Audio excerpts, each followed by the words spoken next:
Olá, pessoal.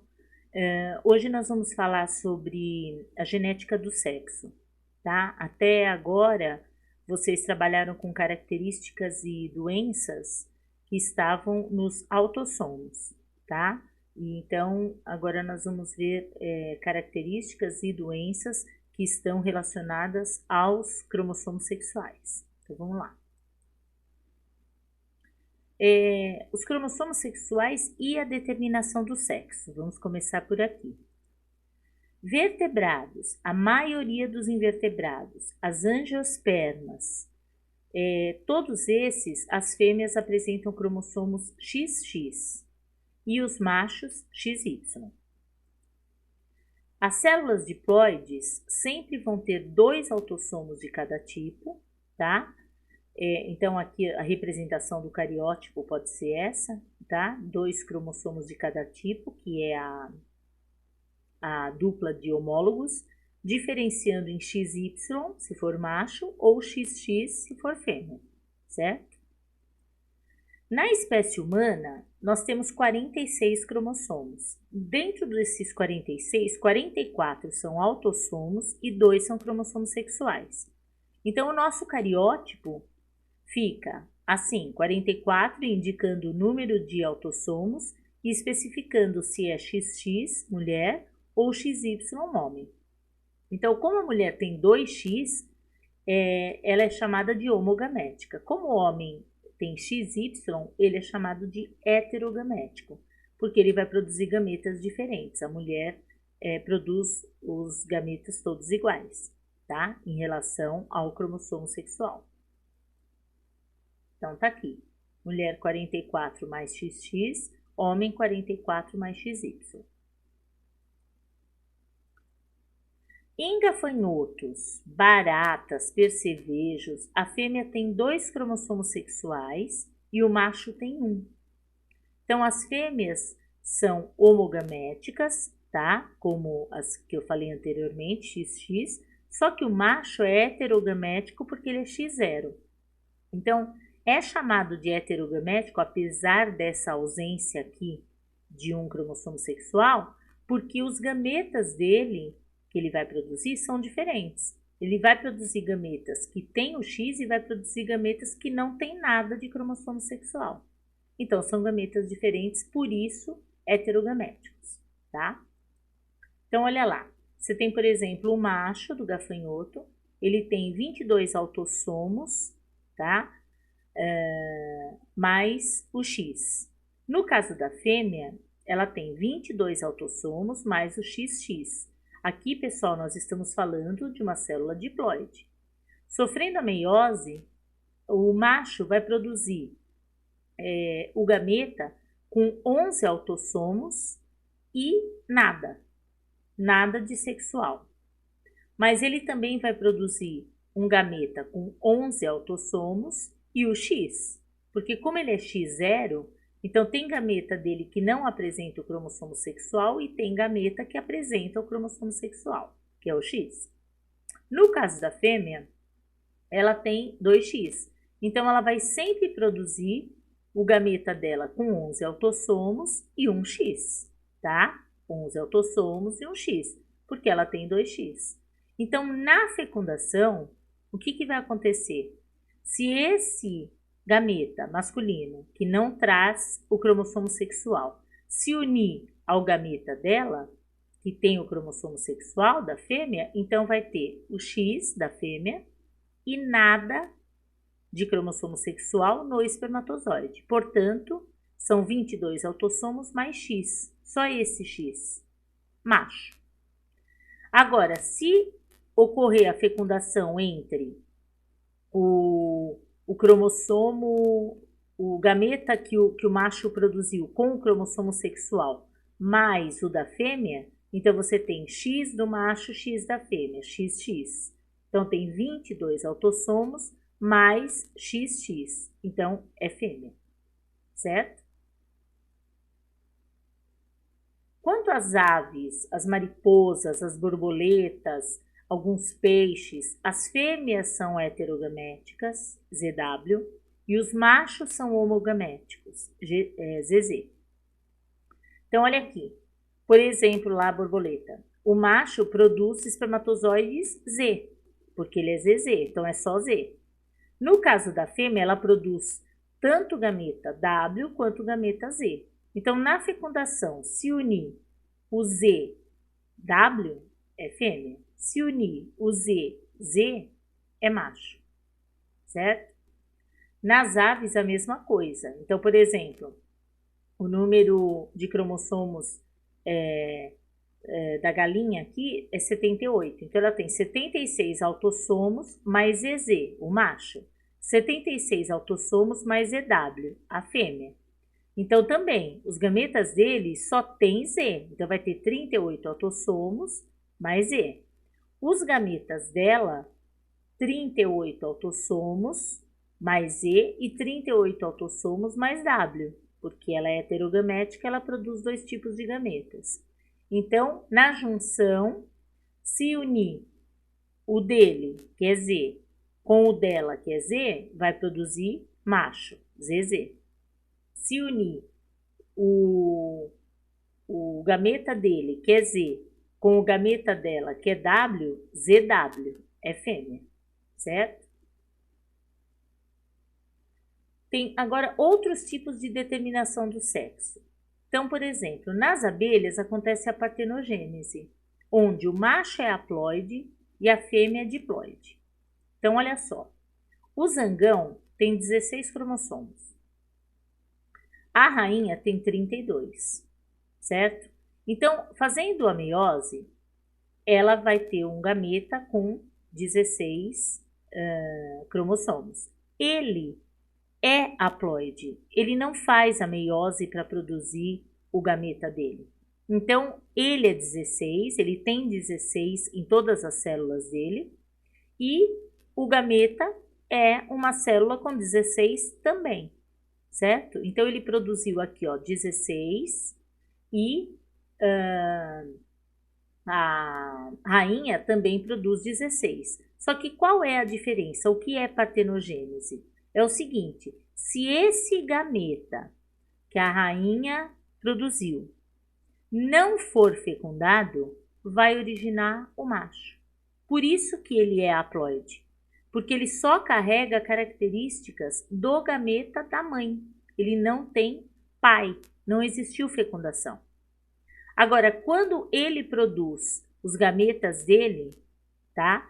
Que tem 16 cromossomos, na hora que junta com o gameta dela, vai ter o quê? Operária, que tem 32, ou seja, tem características da mãe e do pai, que é a rainha e o zangão. E a rainha, a mesma coisa, ela é fêmea como a outra. Ela recebeu 16 cromossomos da outra rainha e 16 do zangão. Então, ela é uma fêmea tanto quanto a outra. Qual a diferença aqui de ser rainha e ser operária? É a alimentação da larva lá no início com geleia real. Então, desenvolve para a rainha, que é a capacidade dela se reproduzir, as operárias não têm essa capacidade. Mas, geneticamente falando, elas vieram da união de uma rainha, do gameta de uma rainha, com o gameta de um zangão. Então, geneticamente, elas são fêmeas do mesmo jeito. Agora, a partenogênese aconteceu aqui, porque o zangão se originou apenas do gameta da mãe. Então, não houve fecundação, por isso que ele é haploide, tá? Nos crocodilianos, em muitas tartarugas, alguns lagartos, a temperatura é que vai determinar o sexo do filhote. Então, por exemplo, nas tartarugas, se a temperatura estiver mais baixa, tá? Menor de 26 graus, vai originar macho. Se a temperatura estiver maior que 31, vai originar fêmea. Se a temperatura estiver entre 26 e 31, são os hormônios que vão determinar o sexo, tá? Inclusive no projeto Tamar, eles separam os ovos e colocam numa temperatura de 26 graus, numa temperatura de 31 graus separados, para que eles possam ter filhotes, né, tanto macho quanto fêmea, para a espécie não acabar. Então, isso é o que eles fazem lá no projeto Tamar.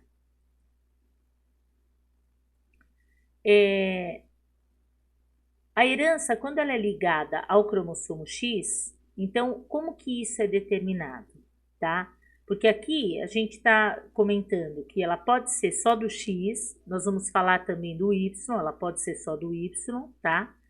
Que são diferentes de doenças autossômicas. Então aqui, falando do cromossomo X, existe lá o X e o Y, que eles têm regiões homólogas entre eles. Mas eles também têm regiões não homólogas, que é isso que caracteriza a doença do X e a doença do Y, tá?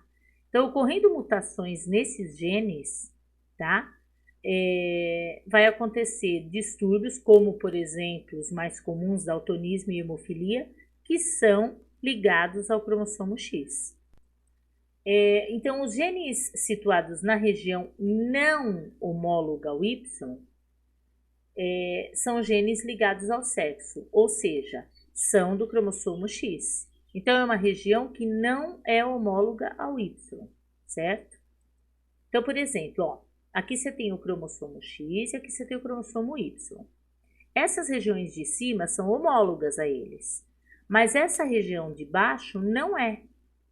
Então, os genes que nós estamos falando agora, ligados ao sexo, ligados ao cromossomo X, estão nessa parte.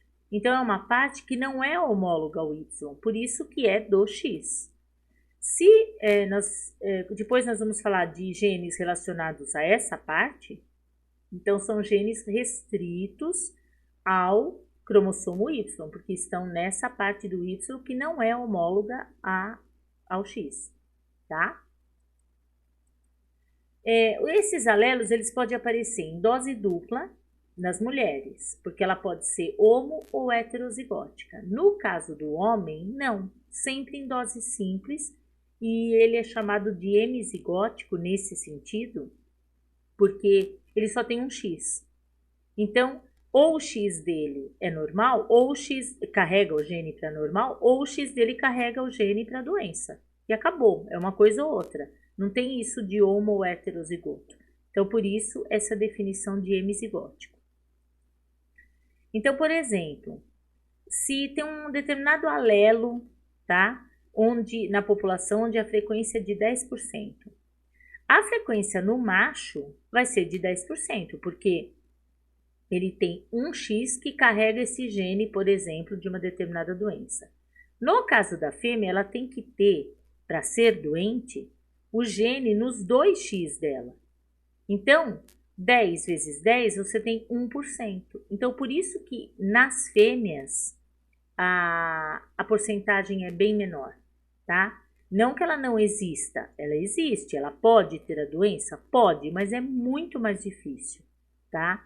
A chance do que no macho, certo? Porque o macho tem um X só, então se torna mais fácil dele apresentar a doença.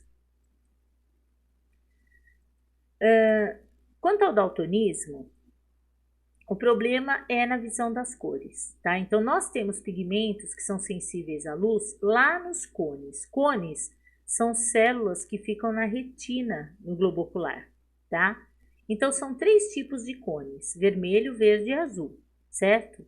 Então, esses pigmentos, na hora que a luz bate, a sensibilidade deles é de captar a cor, a imagem, vai passar para o neurônio, que esse neurônio vai levar até o cérebro, que vai interpretar a cor que nós estamos enxergando, certo? Então, a deficiência é no cone, no caso do daltonismo. Então, faltando um cone, você tem esse problema na percepção de cores, certo?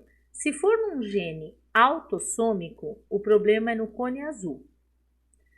Se for no gene, no cromossomo X, que o gene está, que é o mais comum, os problemas são nos cones verdes e nos cones vermelhos, tá? Então, a visão é mais ou menos assim. Então, aqui está uma visão normal, tá? Enxergando o verde e o vermelho. Aqui a visão de um daltônico, certo? Isso é o que normalmente acontece. Tem várias vários tipos diferentes, com visões diferentes, mas basicamente é assim que eles veem mais ou menos, tá? Então, por exemplo, como que você vai representar? No caso aí do daltonismo, o sexo feminino, se ele tiver, porque as doenças são recessivas, tá, pessoal? Então, ó, se ele tiver desão, é uma mulher normal. Se ela tiver desão, ela também é normal. Porém, ela é portadora, não da doença, e sim do gene, ó. Ela é portadora do gene, mas ela é normal. Se ela tiver desinho, que ela vai ser daltônica. No caso do homem, se ele for desão, ele é normal. Se ele for desinho, ele é daltônico. Porque não é o Y que carrega, é o X que carrega a doença. Então, nesse exemplo aqui, você tem uma mulher normal, porém portadora do gene. Ela vai produzir gametas X desão e X desinho. O homem, ele é normal. Ele vai produzir gametas X desão e gametas Y. Então, na fecundação, você tem a probabilidade de ter, aqui no caso, 25% de mulher normal, desão, 25% de mulher normal, porém portadora do gene, que é desão, mas ela é normal, tá? Então, entre as mulheres, não existe mulher daltônica nesse cruzamento. No caso dos homens, 25% de homem normal tem o desão e 25% de homem daltônico que tem o desinho, certo? Então, entre os homens, 50% nasce daltônico, provenientes desse cruzamento, tá? Hemofilia. É o mesmo caso, ela é uma doença recessiva também, tá? Onde a capacidade de coagulação do sangue vai ficar reduzida. O problema todo é dos fatores de coagulação. Então, pode provocar sangramentos, né, ferimentos, hemorragias internas, articulações, músculos, enfim. Então, o problema acontece nos fatores, porque a coagulação, ela acontece com 13 fatores de coagulação e mais a participação das plaquetas. No caso da hemofilia, o problema está nos fatores de coagulação. Então, faltando um dos fatores de coagulação, você tem a doença. Então, por exemplo, tem 3 tipos de hemofilia. A hemofilia A, que é a mais comum, 85% dos casos é de hemofilia A. A deficiência é do fator 8, tá? E o cromossomo que define, aliás, o gene que define esse problema da deficiência do fator 8 está no cromossomo X, certo? Então, foi o que eu falei para vocês, são 13 fatores. Então, faltando, por exemplo, o fator 8, não dá sequência nos outros até chegar no 13. Então, a pessoa sangra, tá? Na hemofilia B, o fator ausente é o 9, tá? Também está no cromossomo X. O gene está no cromossomo X, tá? Que não permite a formação desse fator. A hemofilia C é o fator 11, certo? Também no cromossomo X, certo? Então, são hemofilias diferentes, mas que vão causar a mesma coisa, né?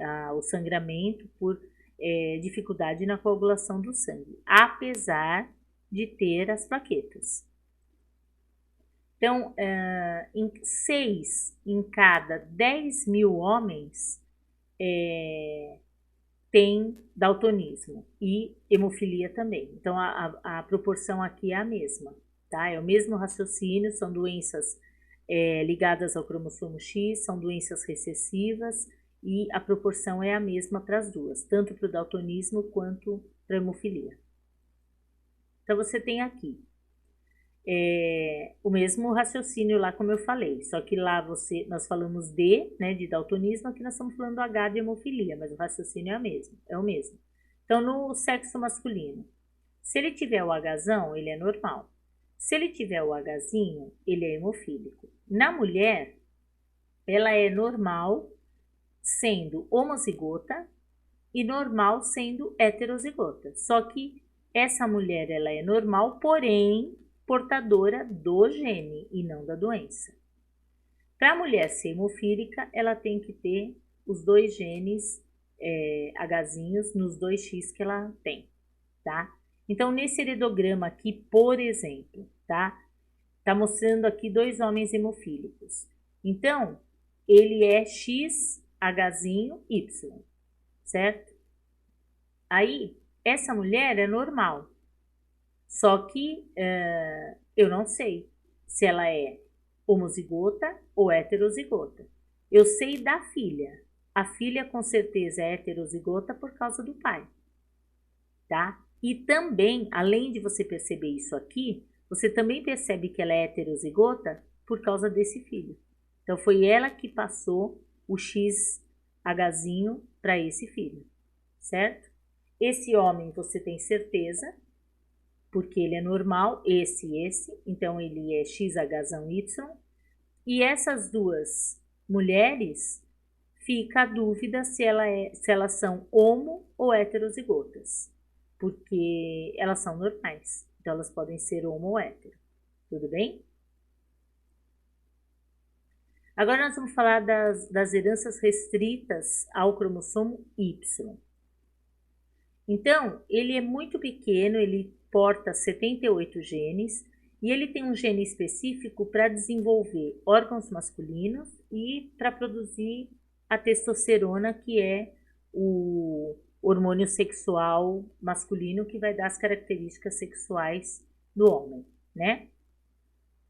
Então, existe um problema chamado hipertricose auricular, onde existe um crescimento excessivo de pelos nas orelhas. Ela é considerada uma doença de um gene que está presente no cromossomo Y, tá? E que não tem alelo no X, ou seja, ele está naquela parte que eu mostrei para vocês que não é homóloga ao X, tá? Isso é chamado também de herança holândrica, essa herança proveniente do Y.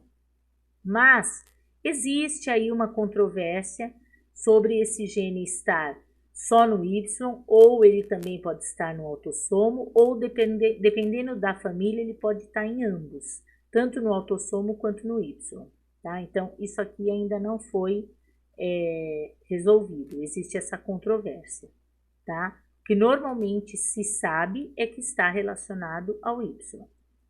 Então, essa é a hipertricose, tá? São esse crescimento excessivo dos pelos da orelha, tudo bem? Quanto à influência do sexo em relação ao gene que é autossômico, tá? Mas só que tem relação com o sexo. Então, vamos lá.